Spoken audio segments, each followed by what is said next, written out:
Even the country's oldest Latino civil rights group came out against it, yet AOC keeps defending it, saying gender is fluid, language is fluid.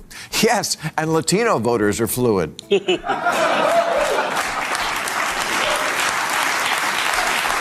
Redress the past, or reach out to the gettable white voter who says, you know what, I'd like a shot at getting in the pot business. But to do that, our entire audience. The Democrats seem to keep inventing new ways to shoot themselves in the foot, almost like it's a sport at this point. Bill Maher, who's usually the smug liberal type, actually ripped into them on his show. And honestly, he had a point. Take the whole Latinx mess. Woke activists tried forcing it into speeches, campaigns, and classrooms, but most Latinos flat out rejected it.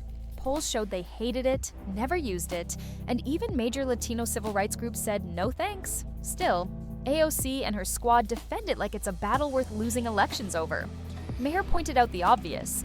Language may be fluid, but so are voters.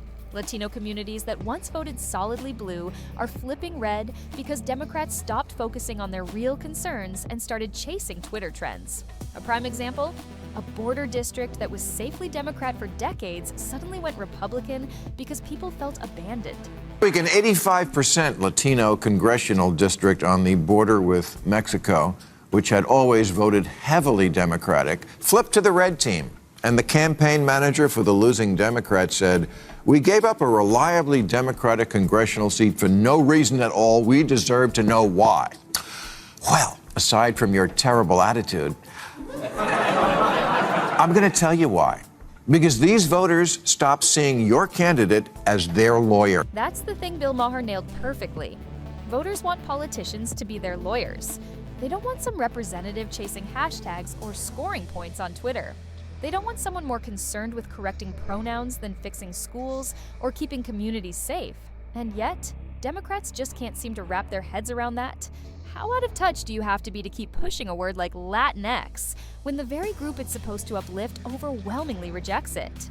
It's like if I suddenly insisted, from now on, we're not calling it pizza, it's a flatbread circular gluten unit. And when everybody boos, I double down with, well, language is fluid. That's not inclusivity. That's arrogance dressed up as progress. And voters see right through it. The message to you was, I'm an American now. I'm here. Be my lawyer, not the lawyer for the migrants showing up in my backyard. Every month I see a new poll reporting how much Latinos despise the woke term Latinx. It's about as popular with them as a reboot of Speedy Gonzales.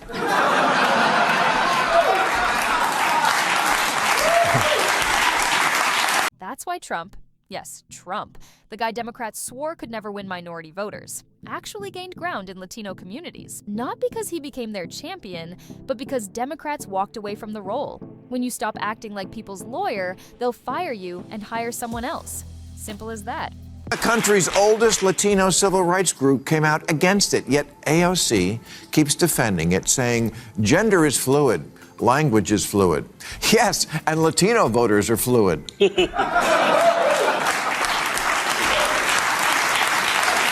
And this isn't just about Latinos. Asian Americans are walking away from Democrats too. Why? Because of the so-called equity in education nonsense. In deep blue cities, Democrats decided the way to achieve equity was to eliminate advanced programs, the very ones Asian kids were excelling in. Think about that. Instead of lifting up students who were falling behind, they dragged everyone down to the lowest common denominator. That's not fairness. That's sabotage. If you're a parent watching your kid work hard, excelling in math or science, and then some politician comes along and says, sorry, we're cutting that program because not every kid is thriving the same way, how are you supposed to react? You're going to look for someone who fights for your kid, someone who acts like your lawyer.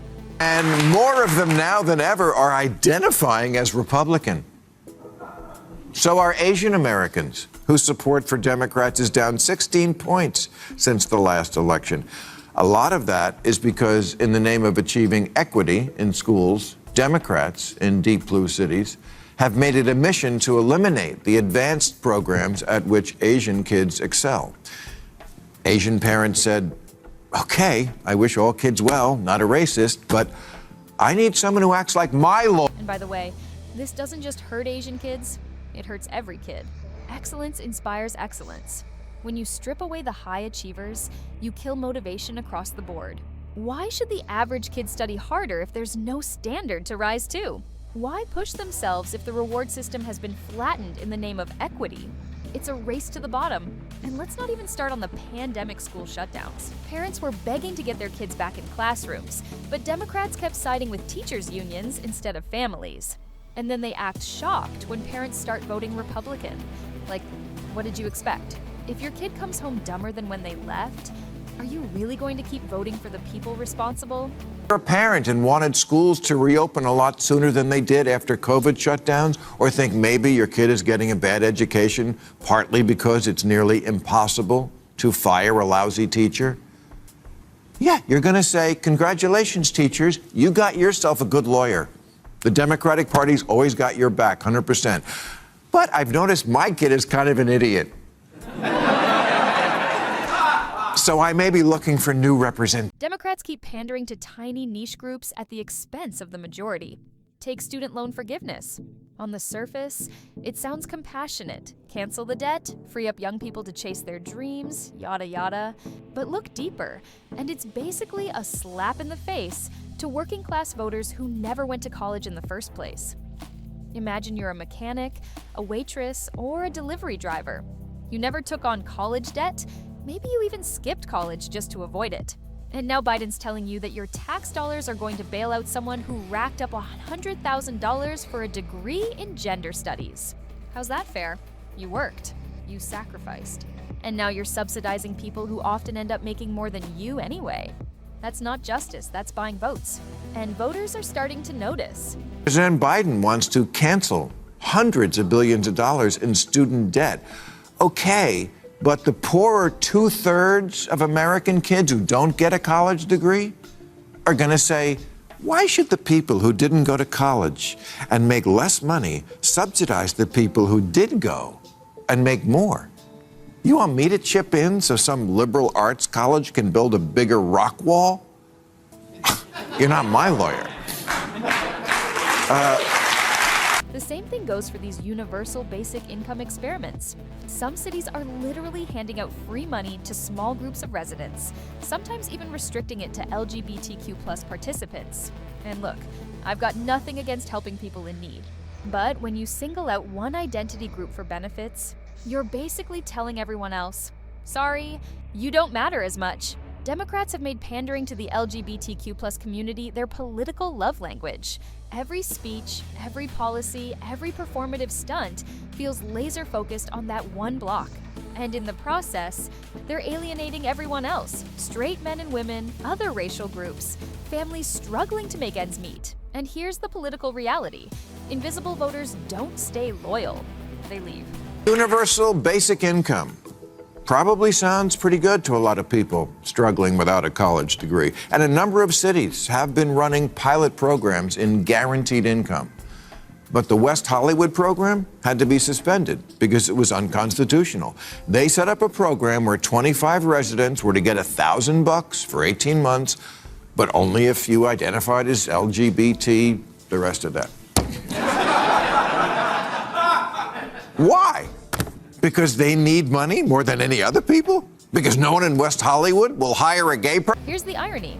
On marijuana legalization, something Democrats should have owned years ago, it looks like Republicans might beat them to it. Bill Maher, the Pope of Pot, even admitted Trump could be the one to push for nationwide legalization. Imagine that. The same party liberals mocked as uptight actually delivering what progressives have been promising forever. If that happens, Maher's going to be sitting there with a joint saying, fine, the GOP got it done.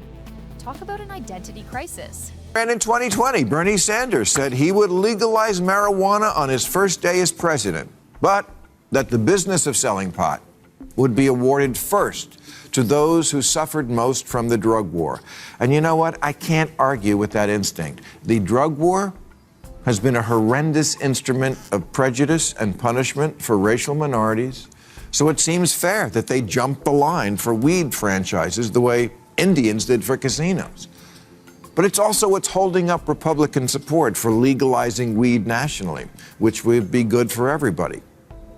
And these are the hard, practical choices the Democrats have to. But that's the bigger picture. Democrats talk a big game. They love the slogans, the hashtags, the moral grandstanding. But when it comes to actually delivering, they keep fumbling. Meanwhile, Republicans, love them or hate them, are seizing the openings. They're presenting themselves as the lawyers for the average American, and voters are responding. At the end of the day, people don't want pandering. They don't want buzzwords. They don't want lectures about pronouns or equity. They want someone who will fight for them, protect their kids' education, make their neighborhoods safer, and stop wasting their hard-earned money. That's it. That's the job. Democrats have forgotten that. They've traded substance for style. And here's the truth. Style doesn't win elections when people's lives are on the line. Redress the past or reach out to the gettable white voter who says, you know what, I'd like a shot at getting in the pot business. But to do that, our entire audience. So yeah, Bill Maher isn't exactly a conservative hero, but he's calling it like it is. Democrats are digging their own grave with these woke policies. From Latinx to education, from debt forgiveness to identity pandering. They're showing voters exactly where their priorities lie, and it's not with the people keeping this country running. If they don't course correct soon, they're going to keep losing. Latino voters, Asian voters, working class voters, they're all drifting away. And when election day comes, slogans won't save them. Action will. Right now, Republicans are the ones actually taking it. So let me throw this back to you. Do you think Democrats can turn it around, or are they too deep in the woke swamp to escape? Drop your thoughts in the comments, smash that like button if you're tired of the pandering, and don't forget to subscribe for more videos like this, because